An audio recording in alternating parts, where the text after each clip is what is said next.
Hi everyone, my name is Courtney and welcome back to my channel. Again, sorry for the echoiness of this video. It should be back to normal pretty soon, but in this video I'm going to be discussing my 2021 reading goals. So in a previous video, my 2020 stats, I broke down my reading for the year. It was my second year of doing that, and doing that really just put a fire under my gears for what I needed to do in terms of how to get my reading to where I wanted it to be. And so because of that, I have a lot of reading goals this year. In my 5 years of booktube, I've never really made concrete goals for myself because I guess I'm just scared of commitment. But man, oh man, do I love a checklist. So it's kind of surprising I've never done this. But this year, 2021, is the year where I make really concrete goals for myself, and we're gonna do a check-in in June and talk about it, all of that stuff. Like, I even did an entire bullet journal spread for it. I will leave a link to who I copied this from, the design from, if you're interested. But basically, I've written down all my goals. I have goals in the bullet journal, so that means they're going to be done. So let's get into my 2021 goals. So first, let's get into some personal goals, just to give you kind of a heads up of like what this year is going to look like for me on a more personal level. My first goal is to graduate with my completed thesis this year. I'm doing an MFA in creative writing, and I have to do a thesis this semester where I basically have a short story collection due. So that is my number one goal for the next 3-4 months, is to do that, to graduate. It should happen. My next personal goal is to submit at least one story to a publication. I've never actually submitted anything to a journal because I'm scared. I was supposed to do this goal last year, but then 2020 happened and I never did it, so that's something I'm going to try to do. When I graduate, I'm going to try to get some type of office job, hopefully in the realm of publication or some type of editing type thing. Maybe illustration, I don't know. I do a lot of things decently well, so, you know, I hope I can find some type of job. But if not, I will be very happy with a Barnes & Noble job or any kind of book selling job, something like that. Waitressing, I don't care at this point. I just want a job. And then my other thing is to move out of Boston, which is where I'm doing my MFA, to move out of that apartment and hopefully to be moving into New York City with my friend. If I don't move out of New York City, then I'm moving back home, or hopefully to a location where I have a job awaiting me. But that is the goal, is to be moving out of my apartment. And then another small personal goal is to work on an art portfolio. I illustrate for fun. I wouldn't mind designing book covers or doing something like that. As far as channel goals, I want to do more reading vlogs and I want to do more review videos. I say this every year and I never end up doing it, but I'm gonna try. And I just want to post more consistently. I have like specific numbers goals set in mind for those things.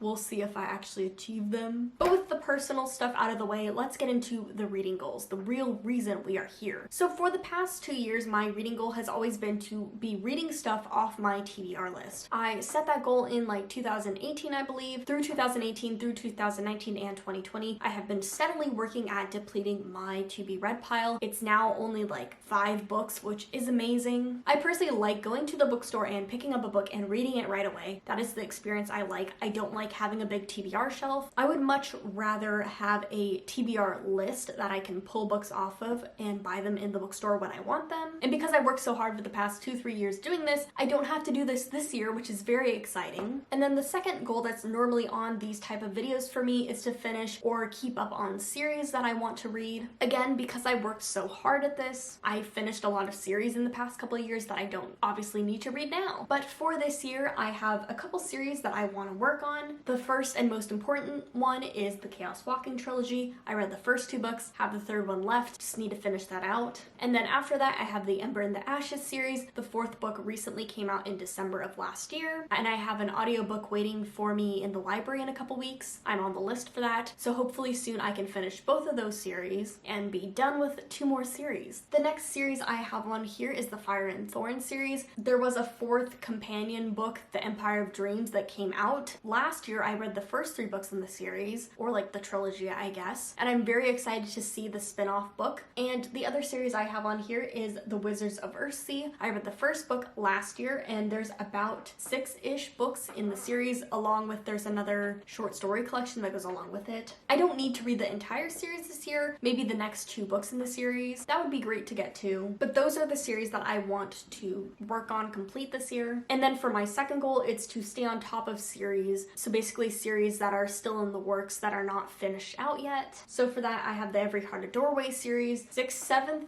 7th, 6th? Like, one of the books comes out in January on the 19th, so I want to read that. It's a novella series, so it should be very easy to get through that. Next, I have the Call Down the Hawk book. Mr. Impossible has a date of May 18th. Mr. Impossible, oh my god. Ooh, that name is so bad. But anyway, I do want to read the Call Down the Hawk series. I love The Raven Cycle. I love Call Down the Hawk, so I would like to read the second book when it comes out. And then The Midnight Lie, the second book, which is The Hollow Heart, comes out September 14th, tentatively now. Very excited for that. I think it is a duology too, so very exciting. The Girl in Paper of Fire series, book 3, Girl of Fate and Fury, is scheduled for November 2nd. I think it's going to be pushed back probably, but I am still very excited for that series, and I would love to finish out the series. And then tentatively, Ray Bearer should have a second book. It's not listed on Goodreads, but it kind of led into the idea of a second novel, and so I would like to read that book when it comes out. Hopefully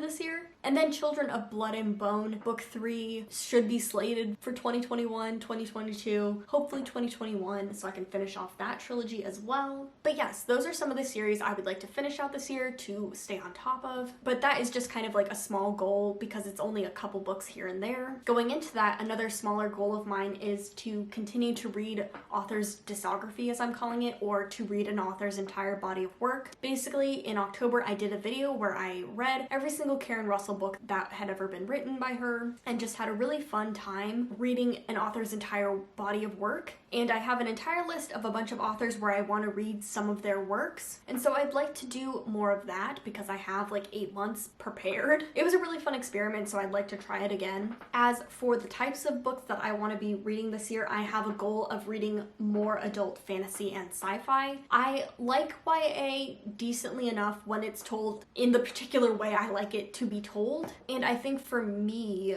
what I want is more complex characters. I like plot books, but for me it's all about character-focused fantasy novels. This isn't always the case. There is a lot of new young adult fantasy I want to read, but I think for me in particular, a lot of the discussions in fantasy, a lot of the character-driven stuff, a lot of the really complex discussions are happening more into the adult category with more morally gray characters, and that's kind of more what I want to lean into. And I just feel like I have such a big list. And last year with my statistics, I think I had like only 30% adult books. I think it was like 29 books or something like that. And so I'd like to read more in the range of like 30 to 35. A lot of these books scare me because they're gigantic tomes, but yes, that's kind of the direction I kind of want to go in for the moment. And this year I would also like to read more nonfiction as well. I read 4 books last year. There's a lot of nonfiction on my to-read list, and so I'm going to try for at least 8 nonfiction this year. So that is either nonfiction or nonfiction memoir. Both of those count to me, but that's what I'm kind of leaning in towards. And then for my last biggest goal of the year, I want to get into my stats. So like I've referenced before, I had a whole video where I was talking about all my statistics of the year and kind of really breaking down those statistics. It really showed me a lot about how I was reading, what I was reading, especially in the terms of diversity of the books I was reading. So going into this year, I have set specific parameters that I want to reach with those statistics. So my first statistic is for queer books. So I went up 17% from 2019 to 2020, and I think I read about 46% queer books. I would like to bump that up another 4% if possible to 50-50. So 50% of my books hopefully are queer reads. I would like that to be even more. Honestly, I kind of want to do a challenge where I only read queer books for an entire year and see how that goes. But I think 50-50 is a good goal. And if I read 100 books, that means I would have to read about 4 queer books a month. That's what I think I'm going to be thinking about every 3 months is like, I don't want to necessarily read 4 books every month because that would be like very strict and straining on myself. But at the end of 3 to 4 months, I will look at and see, okay, this is how many I've read. This is what I need to read to get on track. And so I can really think about it that way. The next statistic I want is to get to 54% non-white books. I think last year it was 46% non-white authors versus 54% white authors. And so I want to get to 50% for sure, but if I can tip that over into 54% non-white versus 46% white, that would be really, really great. And with that statistic, I want 20% of my reading to be by Black authors, which would mean about 2 books a month by Black authors. 2019 2019 I had 6 books. Last year I had about 11, 12 books. And so this year I want to get to 24 books. There are other races and ethnicities I want to read a lot of, but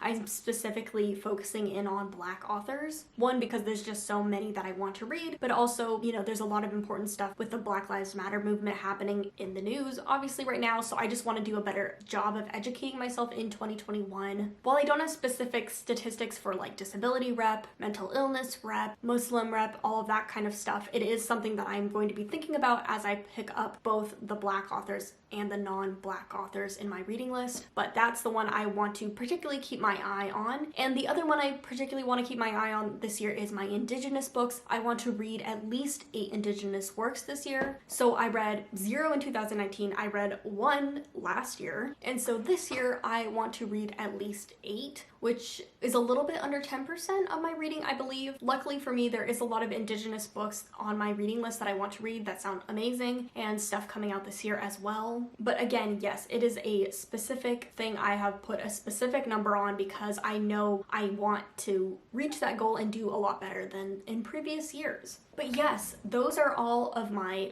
personal goals this year of 2021. Those are all my reading goals. If you have specific reading goals you'd like to tell me about in the comments down below, I'd love to interact with them. Maybe I need more ideas, I don't know. I kind of really like the idea of having a very specific list to meet. I think it's going to be really helpful for me in 6 months to see if I've improved in the way that I want to be improving. My type A brain is just very, very happy right now, having lots of goals and lots of spreadsheets and organization. It just makes me very happy, and I'm just really glad that I've taken the steps to be reading more consciously in the future, because I think it's only going to make me a better reader and writer as I go forward. So yes, I'm very excited for the year of 2021. Again, if you want to see my stats from last year, I will leave the video linked in the little card thing right there. But thank you so much for watching. I'll see you guys later, and happy reading.